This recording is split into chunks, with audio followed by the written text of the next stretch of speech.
then she live and she go, then she lives for me. Said she lives for me. A few months ago, when my aunt was visiting from India, she commented on how beautiful my teeth are. So white and straight, she said. I wish mine were like that. I should have felt pleased, but I felt guilty. My aunt's beautiful smile is full of wisdom, experience, compassion, yet she was commenting on the aesthetics of my teeth, and that came at a cost. When I was 11, my dentist worried that when my wisdom teeth came in, my small palate would crowd and my teeth would become crooked. He proposed braces, and many of my friends had braces. It seemed like an American rite of passage. First-generation Indian girl that I was, I was down for any promise of classic beauty, no matter how uncomfortable it was. On my first trip to Dr. Chong, his warm demeanor was in stark contrast to the cold leather chair. When he took a mold of my upper and lower palates with gross, pink, cardboard-tasting goop, I gagged. Before I knew it, the brackets were glued to the surface of my teeth, and with a feeling of surprising finality, I thought, wait, what just happened?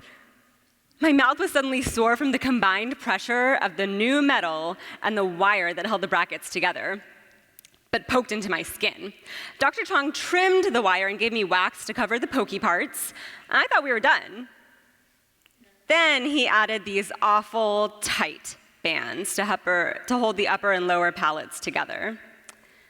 The most effective torture devices are always the most simple. The pain was immediate and constant. I was offered a minor consolation, choosing the color of my bands. I chose turquoise, my favorite. But when I explained I was still experiencing a lot of pain, Dr. Chong chuckled, said, "That's normal. See you in a week." Adjusting to the metal was rough. Despite using all of the wax I was given, the wires still cut into my cheeks, causing sores. The rubber bands made it difficult to smile, laugh, and even talk. I felt an ounce of relief every day at lunch when I was able to remove them and painfully chew my lunch. And a sense of responsibility made me put them back on each time because, damn it, my teeth were going to be straight. And I quickly became conscious of my face. Every smile sent a surge of panic up my spine. Was I still pretty? Could I still be confident? In the bathroom mirror, I examined my teeth and practiced a closed-mouth smile while listening to Third Eye Blind's Semi-Charmed Life. I experimented with makeup, deciding a dark red lipstick paired with bright blue eyeshadow complemented my braces the best. I tried on all my clothes until I found the outfits that announced hippie chic, including my favorite, bell-bottom jeans, yellow flower shirt, Doc Marten sandals. If I was gonna rock the metal, I was gonna look good doing it. 6 months into my braces, I thought, I've got this. My teeth are getting straighter. I can see it, I can feel it. Then one day, Dr. Chong said my upper teeth needed more adjusting. They were still too narrow for my future wisdom teeth, potentially rendering all this orthodontia useless. My palate required another torture device called the expander. The expander was fitted to the roof of my mouth. Its little metal tentacles hooked around my upper teeth. My mom was given a small key. And every night, eyes filled with fear and compassion, she turned the key in the center of the expander 3 times, like something out of a macabre fairy tale, until one night, crack, the bone in the center of my palate broke. I now had a gap between my 2 front teeth. One embarrassing week later, Dr. Chong announced, fabulous, the expander worked. Awesome, my teeth are gonna look so great. I can't wait to get all this stuff out. So I asked with the confidence that only a 12-year-old could muster, so, do I get to get the braces off yet? No, we're install a stronger wire to help straighten your teeth more effectively. It's called the Big Daddy. Big Daddy? That's a weird name. Dr. Chong agreed. The Big Daddy was a thick wire that spanned my teeth. Rubber bands returned, as did the pain. And still every month I asked, can I get them off? To which Dr. Chong answered, not yet. Now what color bands do you want? Turquoise.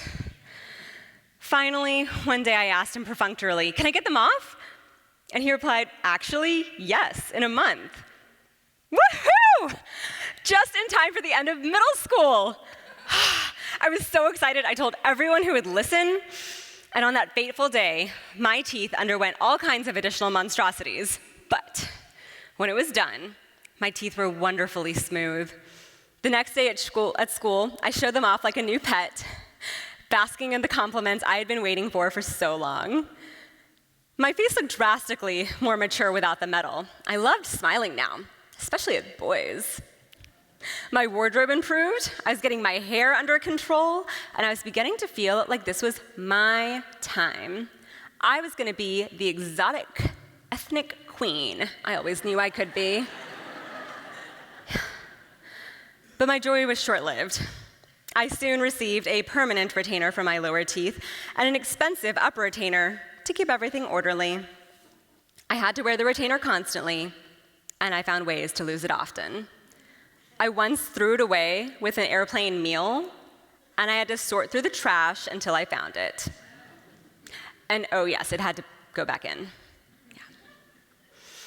About a year later, in high school, I decided I'm not wearing the retainer anymore. Looking cool and standing out among the pretty girls in high school was way more important. So I kept it in its case on my bedside table. Every week, I tried it on to see if my teeth had moved and I was still in good shape. Ha! I beat it. After a couple of months, though, I tried the retainer on and it wouldn't fit. My teeth had moved. I thought I could push and pull them back into place, but the damage was done. Despite Dr. Chong's best efforts, my teeth had their own mind. And with the reckless abandon of a teen, I thought, let them be free. They were supposed to be perfect, but they turned out a bit crooked. So be it.